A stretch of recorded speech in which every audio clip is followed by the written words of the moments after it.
Well, hello racing fans, and welcome to our Gallop TV preview show for Tuesday, the 29th of October. It is a month end, and well, it's just November, December, and we're into 2025.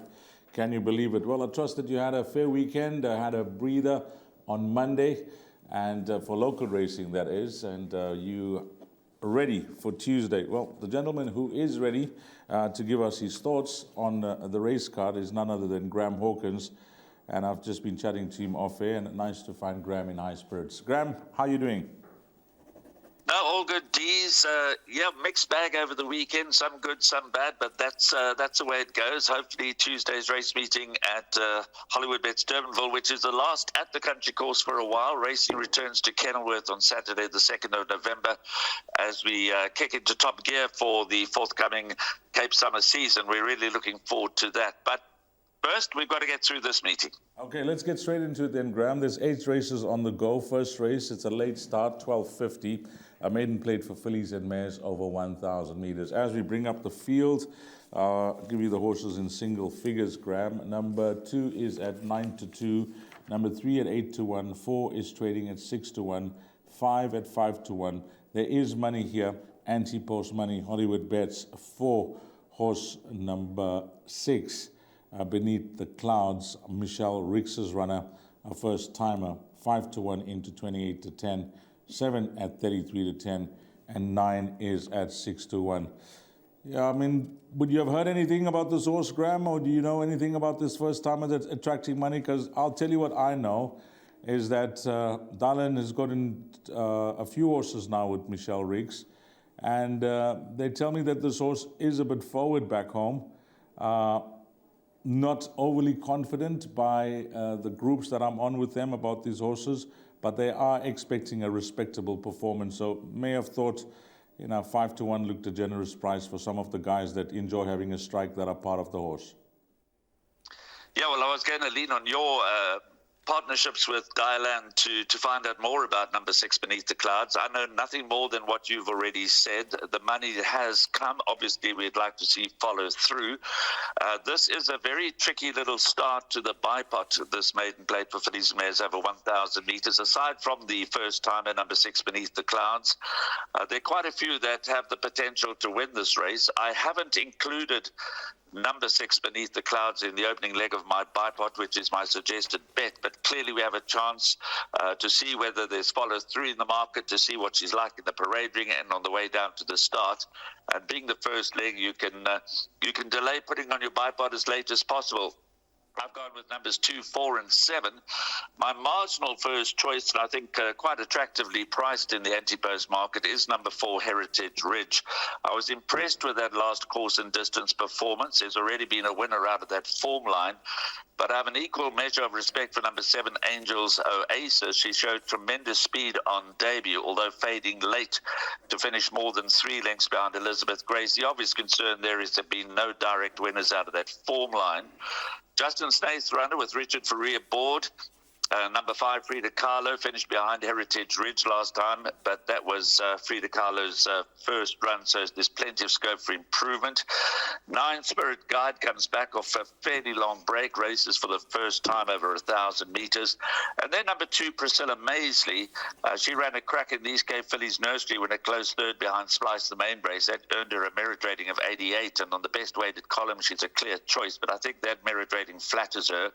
She's obviously not the easiest filly to train. She's been sparingly raced. She's obviously got her issues. So all in all, when you consider the money coming for number 6 Beneath the Clouds, the first timer by Lancaster Bomber, when you consider that, that brings her into the race with a clear chance. This is a trappy start to the bipot.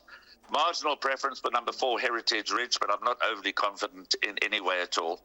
Okay, Graham has given us his thoughts there, and I just looked up some of these form lines. Arguably the strongest form lines does come from number 2, Priscilla Maisley, but money for a first timer, and Graham says just keep an eye on the market. Let's see come race time or race day, if there's follow through, then that will show more confidence. Race number 2, Place Accumulator, maiden plate for fillies and mares, 1,250 meters. Well, this race, stick 13:25. You need to jot down that time if you want to play the Place Accumulator. as we look at the betting. Number 1 at 9-2. 2 is at 11-2. 6-1, number 3 still together. 28-10, number 4, Little Lexi. Then we go on to a 33-10 shot, which is number 6. 8-1, both numbers, 7 and 8, and it's double figures. The balance place accumulator, Graham. You mentioned in the first race that your suggested bet is the bipod. So how many horses are you going here? 3 horses in the second leg of the bipod. You could possibly get away with 2 horses in the opening leg of the place accumulator. Number 4, Little Lexi, and number 6, True Horizon. Absolutely nothing to choose between the 2 on the evidence of their last run behind Oktoberfest. They're both very well-tried maidens. This is, of course, an open maiden, so effectively a maiden handicap. So the average merit rating here is a low-grade 60. So Little Lexi and True Horizon, although well-tried and well-exposed, do have a chance to win in this sort of company. I am expecting quite a lot of improvement from number 2, Timeline. Vaughan Marshall was in cracking form over the weekend. Saddled 3 winners at Hollywoodbets Durbanville on Saturday. You've got to have some respect for number 1, Lead to Glory at the weights with just 55.5 on its back and drawn in pole position. Know nothing about the first timer from the Justin Snay stable. Number 3 is still together, so we'll have to watch the market and see how she goes down before finalizing your place accumulator perms. But I'd be surprised if the winner came from outside of numbers 2, Timeline, 4, Little Lexi, and 6, True Horizon. And I suppose the betting is just about right. The winner could well emerge from 4, Little Lexi, or 6, True Horizon, although you can hardly go and put the red money on these kind of maidens in an open maiden, but they should go well here. Okay, 2, 4, and 6 for Graham Hawkins, leg 1 of the place accumulator, and also the bipod, which will be leg number 2. The big one, the pick 6, starts off in race number 3. It's at 1,400 hours. It's a maiden plate over 1,400 meters. Now, this race is going to tell its story because there are horses here that I think has a chance against an odds-on shot, but we'll see if Graham's confident on number 3, I think it is. Yep, it is. Number 2 at 6-1. 3, Graham, is now 7-10. Then we go on to number 6 at 5-2, and it's double figures, the balance. 7-10, Graham. That looks like possibly one of the better bets on the card, just on form. You know, I'm not using the betting as a guide because he's one of the shortest price favorites on the card, but can punters take a chance here? Is Candice Bass Robinson going to leave Hollywoodbets Durbanville with a winner? And hope for the best now that she moves to Hollywoodbets Kenilworth over the weekend. Yeah, look, this is a bread and butter race meeting. There's some very tough races to come in the pick 6, so you've got to take a stand in this, the opening leg, this maiden plate over 1,400 meters. You could certainly take your chances and banker number 3, Major Master. He looks to be the right one. Let It Be Said, that form line has been well. Frank ran 3rd on debut, close up behind Let It Be Said, followed up with a good second by Pinot Grigio. There have been no direct runners out of that form line, so Major Master will be the first. He's cracked a nice draw. He's entitled to be odds on, but when you're structuring your pick 6s and you look at the fact that Bounce Back is at 5-2, good last run behind Terminator, certainly improving, has the pedigree and represents a Justin Snaith and Richard Ferree combination, you'd almost feel a little silly going out the first leg if you put all your eggs into the Major Master bag and left out Bounce Back, who, by the way, there's a late declaration, Bounce Back will sport blinkers. It's an absolute 2-horse race as far as I'm concerned. Definite preference for number 3, Major Master. But Bounce Back should give him a good run for his money. So you be the judge. You've got to decide whether you're going to take your chances and go wide later on in the pick 6. They're tough races to come and bank a number 3, Major Master, or whether you're going to hedge your bets and include number 6, Bounce Back. So those are the only 2. I think that number 2, Rich Folks Hoax, is definitely going to need the run and will, I think, be safely held by both number 3, Major Master, and number 6, Bounce Back. That's my view anyway. Okay, 3 and 6. I'm with you, Graham, and I like 6 as the cover there, Bounce Back. I'm actually going to lead towards that as an outright pick. So if you're looking for a straight line exacta, Graham mentioned a box exacta could be the way to go. I'm going to go 6x3, race number 3. Race number 4, 1,800 meters. It's a maiden plate, and it's jackpot 1 at 14.35. So 10 runners go to post here at the time of recording. And just on the topic of the time of recording, I know racing fans out there, some previews during KZN especially are shown on race day, and it is recorded. So it was misunderstood yesterday, I say yesterday, at Hollywoodbets Greyville on Sunday, that was taking place live. All these Gallop TV preview shows are recorded a day earlier. We're on to race number 4, Graham, and number 1 is at 7-2, 2 at 5-1. There is money here, Graham, for horse number 4, and it looks like some serious support, because at 33-10, 3-1, 28-10, 5-2, now trading at 2-1. Number 6 is at 5-1, and 8 is at 5-1. So they haven't stopped with this horse, Graham, and I would think that horse number 4 may even start shorter than 2-1 unless something else is backed come race time. I'm not surprised that the money's coming for number 4, Meant at Manu, if that's the way you pronounce it. He's a lightly raced 3-year-old son of a Lancaster bomber. He has his third start at Hollywoodbets Durbanville on Tuesday. He's only had one outing as a gelding. He ran a promising third, albeit well beaten by legal counsel. That was over 1,400 meters, steps up to 1,800 meters. Certainly on pedigree, particularly on the dam side, the further he goes, the better he'll be. I say I'm not surprised at the support, because quite frankly, the opposition here, while bringing some form into the race, are all well exposed, all very limited. You talk about the likes of Griffin, Amancio, Congressman, Dream a Little Dream, and Cosmic Rhythm. Now, this is a maiden plate. It's not a handicap. Clearly, they're all older than Mente Manu, and it's not easy for a 3-year-old over 1,800 meters at this time of the year when you compare what they're carrying to the weight for age scale. But if he's got any ability, any touch of class about him, and he may well have, then this race is there for the taking. But you've got to take your chances with a lightly raced 3-year-old going 1,800 meters for the first time. You could put all your eggs into that basket, but the obvious ones that come up as potential dangers are Lucinda Woodruff. Her stable continues to show good form. Number 1, Griffin, fairly lightly raced. Of all the older horses, probably has the most scope for improvement. Amancio is well tried. Congressman has been frustrating to follow.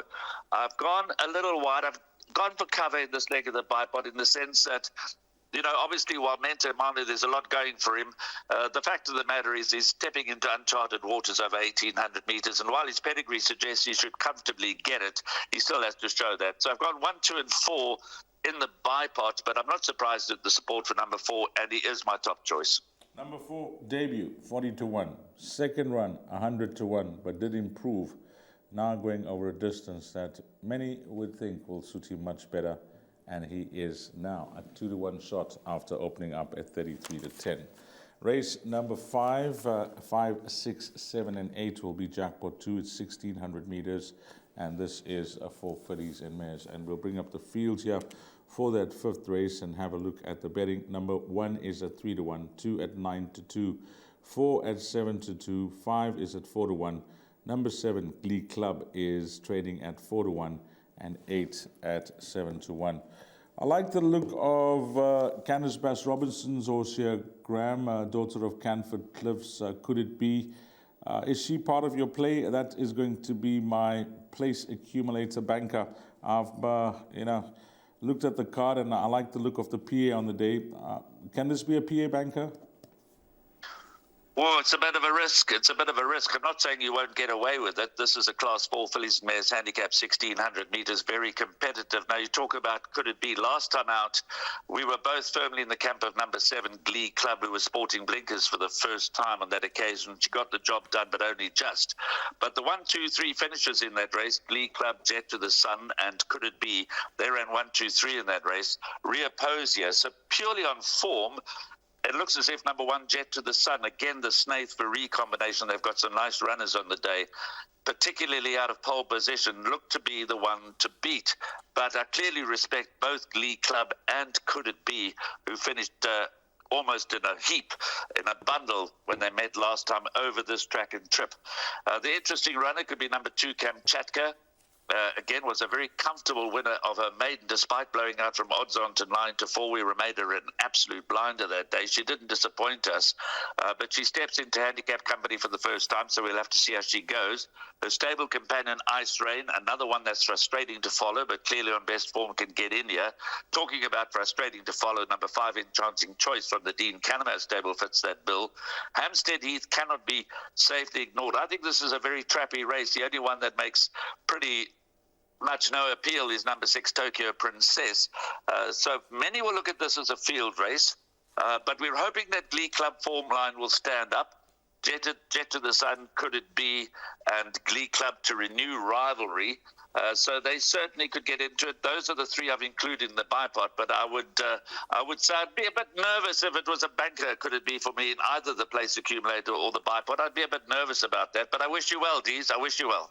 Okay, Graham is suggesting that it could be a tricky race. And when he says that, I like to play trifectas and quartets because it's a small field. You try and minimize your spend, you get a good dividend, but a bit cautious and on the fence here with regards to selections. But he's given us 3 numbers 1, 4, and 7 that we can play around with in race number 5. We're at the latter end of the race meeting now. It's the last pick 3 on the card.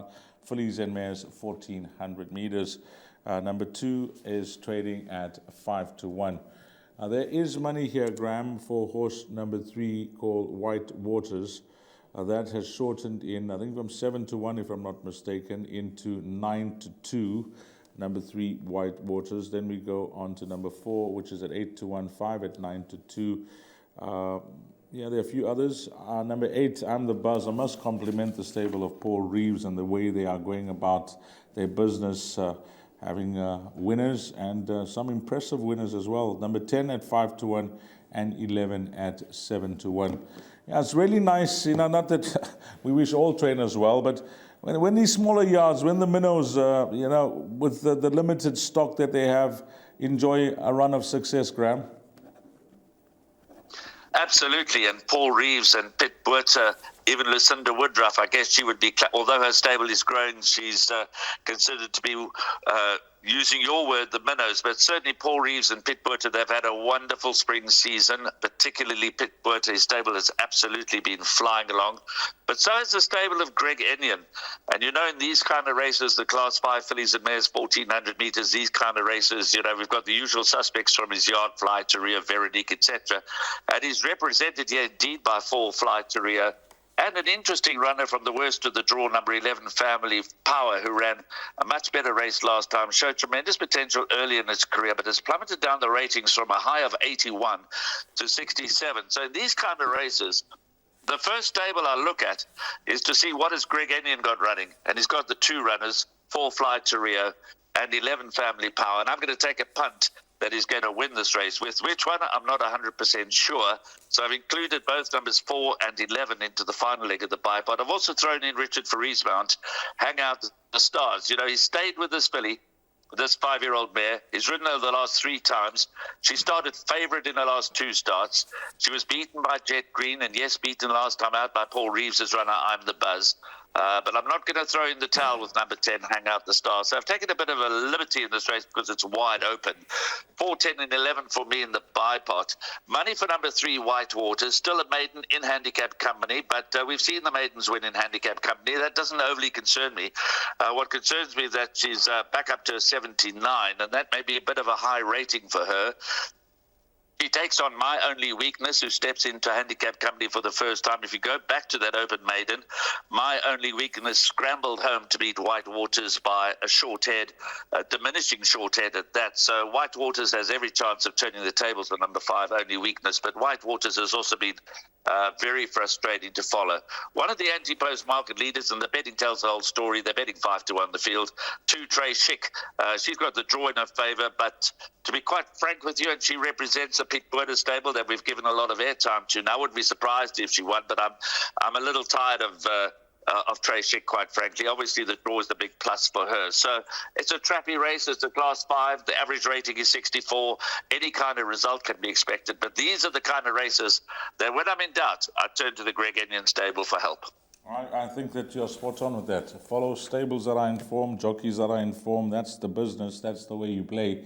Talking about jockeys that are in form, well, if you thought that Richard Fourie was lukewarm this season, not the heights that he showed us last season, well, he made a statement, a big statement on Saturday with some of those rides at Hollywoodbets Durbanville. Some of them were belters, Graham. How were some of those rides from Richard? Yeah, I was in terrific form. 4 winners at Fairview on Friday and 3 at Hollywoodbets Durbanville on Saturday. So, as you say, if you thought he was going a bit cold, he certainly warmed up very quickly. Some superb rides. Yeah, race number 7, we bring up the field, Graham, over 1,000 meters, and have a look at the betting. Number 1 is at 28 to 10. Number 2 at 33 to 10. Then we got number 3 at 28 to 10. Number 6 at 9 to 2. And 7 at 9 to 2. Another race that the betting tells a story because it's very tight and condensed at the top of the boards. Tough race, definite field race.